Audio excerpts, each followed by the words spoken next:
এই ভিডিওতে আমি তোমাদের দেখাবো VLOOKUP ফাংশনটা কিভাবে ব্যবহার করতে হয়। VLOOKUP এর সম্পূর্ণ নাম হচ্ছে ভার্টিক্যাল লুকআপ,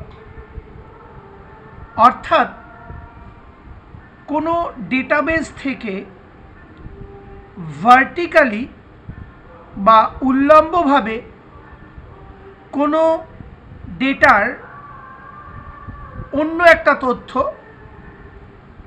আমরা সন্ধান করব।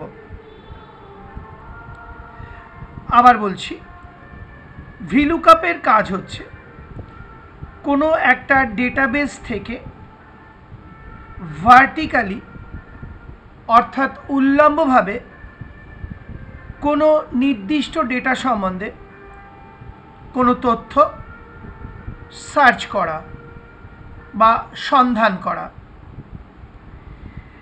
নিচের দিকে দেখো, আমি একটা ক্যাপশন দিয়েছি, deposit collected by Behala branch, deposit collected by Khidirpur branch, deposit collected by Hazra branch. ডেটাবেসটার মানে বুঝে নাও। প্রথমে ব্রাঞ্চ কোড লেখা হয়েছে, ধরা যাক এটা কোনো ব্যাংকের ডিপোজিট কালেকশনের ডেটাবেস। প্রথমে ব্রাঞ্চের কোডগুলো লেখা হয়েছে, তারপর সেই ব্যাংকের বিভিন্ন ব্রাঞ্চের বা ব্রাঞ্চের নামগুলো লেখা হয়েছে, আর কোন ব্রাঞ্চ কত অ্যামাউন্ট ডিপোজিট কালেক্ট করেছে সেই অ্যামাউন্টগুলো লেখা হয়েছে।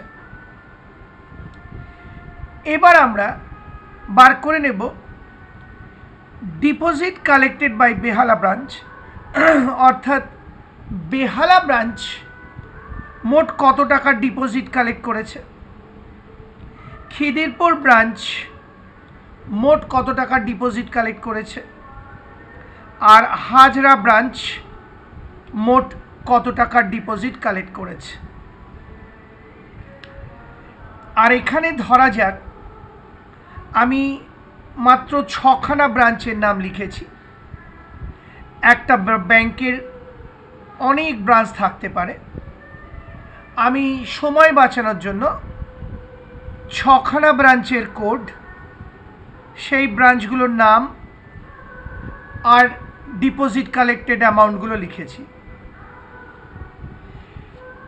প্রথমে আমি নির্ণয় করব বা সন্ধান করে নেব deposit collected by Behala branch, অর্থাৎ বেহালা ব্রাঞ্চ মোট কত টাকার ডিপোজিট কালেক্ট করেছে। লক্ষ্য করো, আমি ক্লিক করলাম এই সেলে। এবার আমি টাইপ করছি ইজ ইকুয়াল টু, কারণ তোমরা জানো কোনো ফাংশন বা ফর্মুলা ব্যবহার করার আগে ইজ ইকুয়াল টু চিহ্ন টাইপ করতে হয়। এবার আমি টাইপ করছি VLOOKUP, বানান যেন ঠিক থাকে, ফার্স্ট ব্র্যাকেট স্টার্ট। এবার তোমাকে বলতে হবে লুকআপ ভ্যালু বা সার্চিং ভ্যালু, অর্থাৎ যে ভ্যালুটা তুমি সার্চ করতে চাও। দেখো, বেহালা ব্রাঞ্চের কোড নাম্বার হলো 1003। লক্ষ্য করো, বেহালা ব্রাঞ্চের কোড নাম্বার 1003। আমাদের প্রথমে বেহালা ব্রাঞ্চের ডিপোজিট কালেকশন দরকার, তাহলে আমি এখানে টাইপ করছি 1003, অর্থাৎ বেহালা ব্রাঞ্চের কোড নাম্বার।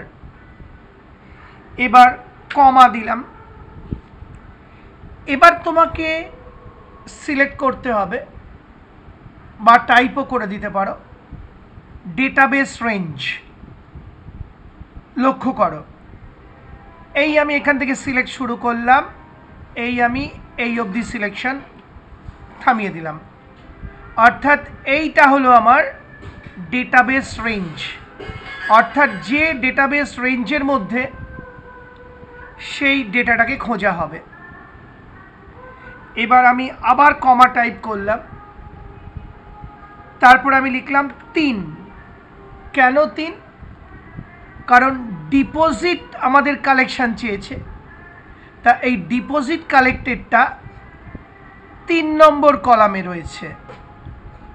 অর্থাৎ এই ডেটাবেসটার মধ্যে ব্রাঞ্চ কোড কলাম হলো 1 নম্বর কলাম, ব্রাঞ্চ নেম হলো 2 নম্বর কলাম, আর ডিপোজিট কালেক্টেড হলো 3 নম্বর কলাম। অর্থাৎ 1003কে এই ডেটাবেস রেঞ্জের 3 নম্বর কলামে তার করেসপন্ডিং ডেটা খোঁজা হবে। আবার বলছি, ব্রাঞ্চ কোডকে ধরে নিচ্ছি 1 নম্বর কলাম, ব্রাঞ্চ নেম 2 নম্বর কলাম, আর ডিপোজিট কালেক্টেড 3 নম্বর কলাম। অর্থাৎ 1003কে এই ডেটাবেস রেঞ্জের করেসপন্ডিং বা সম্পর্কিত 3 নম্বর কলামের তথ্য খোঁজা হবে। এবার আমি কমা দিলাম, তারপর টাইপ করলাম ট্রু। ট্রু লিখলে তুমি এক্স্যাক্ট তথ্য পেয়ে যাবে, অর্থাৎ হুবহু তথ্য আউটপুটে পাবে। তাহলে কি দাঁড়ালো? 1003কে খোঁজা হবে, এই রেঞ্জের মধ্যে খোঁজা হবে, এবং 1003-র করেসপন্ডিং ডেটা 3 নম্বর কলামে খোঁজা হবে। অর্থাৎ এই যে 3 নম্বর কলাম ডিপোজিট কালেক্টেড, এই কলামটায় খোঁজা হবে। আর ট্রু অর্থাৎ আমরা এক্স্যাক্ট ম্যাচিংটা চাই, অর্থাৎ এক্স্যাক্ট ম্যাচ করা ভ্যালুটা চাই। এইভাবে লিখে আমি ব্র্যাকেট ক্লোজ করলাম, করে এন্টার কি প্রেস করছি। লক্ষ্য করো, এই এন্টার কি প্রেস করলাম, এই দেখো বেরিয়ে এলো 2,10,000।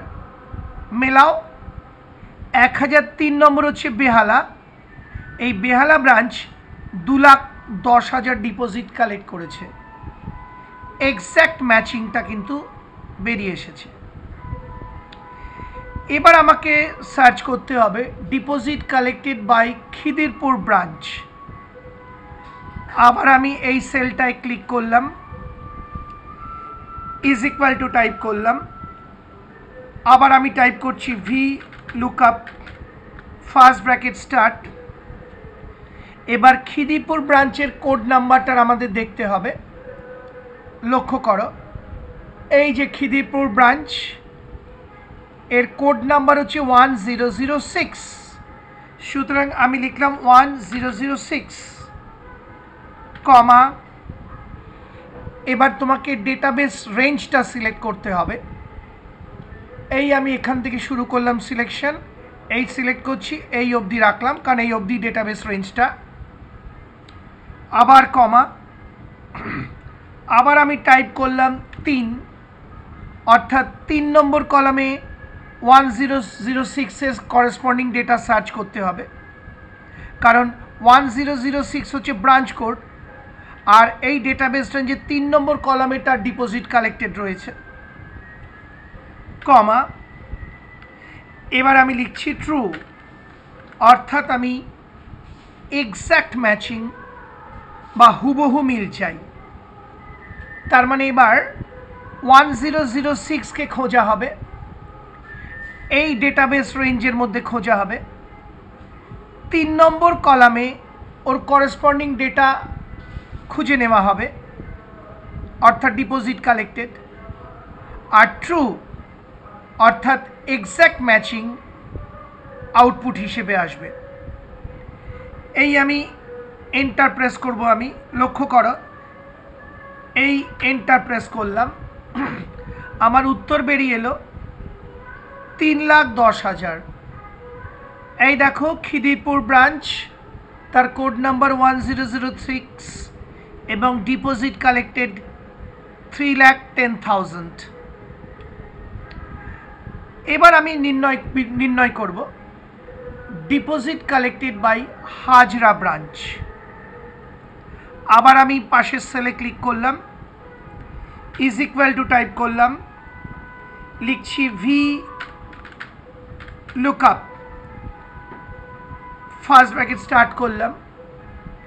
এবার আমাকে হাজরা ব্রাঞ্চের ডিপোজিট কালেকশন যেটা করেছে আর হাজরা ব্রাঞ্চের কোড নাম্বারটা দেখতে হবে। লক্ষ্য করো, হাজরা ব্রাঞ্চের কোড নাম্বার হচ্ছে 1001।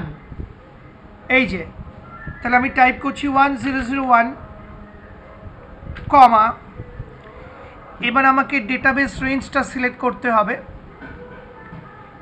এই আমি ডেটাবেস রেঞ্জটা সিলেক্ট করলাম, চলে এলো ডেটাবেস রেঞ্জটা, কমা 3, অর্থাৎ 1001-এর ক্ষেত্রে 3 নম্বর কলামে অর্থাৎ ডিপোজিট কালেক্টেড কলামে সন্ধান করা হবে এবং লিখলাম ট্রু, অর্থাৎ এক্স্যাক্ট ম্যাচিং আমি চাই। এবার তাহলে কি হলো, 1001-কে খোঁজা হবে এই ডেটাবেস রেঞ্জের মধ্যে এবং 3 নম্বর কলামে অর্থাৎ ডিপোজিট কালেক্টেড কলামে 1001-এর করেসপন্ডিং ডেটা খোঁজা হবে এবং ট্রু অর্থাৎ এক্স্যাক্ট ম্যাচিং আউটপুট হিসেবে আসবে। এই আমি ব্র্যাকেট ক্লোজ করলাম, আবার এন্টার কি প্রেস করলাম, আউটপুট দেখাচ্ছে 7,80,000। দেখা যাক, হাজরা ব্রাঞ্চ চেয়েছি আমরা, হাজরা ব্রাঞ্চের কোড হচ্ছে 1001। এই দেখো, এই লাইনে 3 নম্বর কলামে ডিপোজিট কালেক্টেড হলো 7,80,000। অর্থাৎ প্রতি ক্ষেত্রেই ভিলুকআপ ভার্টিক্যালি কোনো একটা নির্দিষ্ট ডেটা সন্ধান করে আমাদের ফলাফল দেখিয়ে দিল। প্রত্যেক ক্ষেত্রে ও ব্রাঞ্চ কোডকেও ভার্টিক্যালি দেখে নিচ্ছে, আবার ডিপোজিট কালেক্টেডটাকেও ভার্টিক্যালি খুঁজে নিচ্ছে। আশা করি বুঝতে পারলে। সেই সঙ্গে আমার এই ভিডিওটি অর্থাৎ ভিলুকআপ ফাংশন বুঝিয়ে ও দেখিয়ে ভিডিওটি শেষ হলো।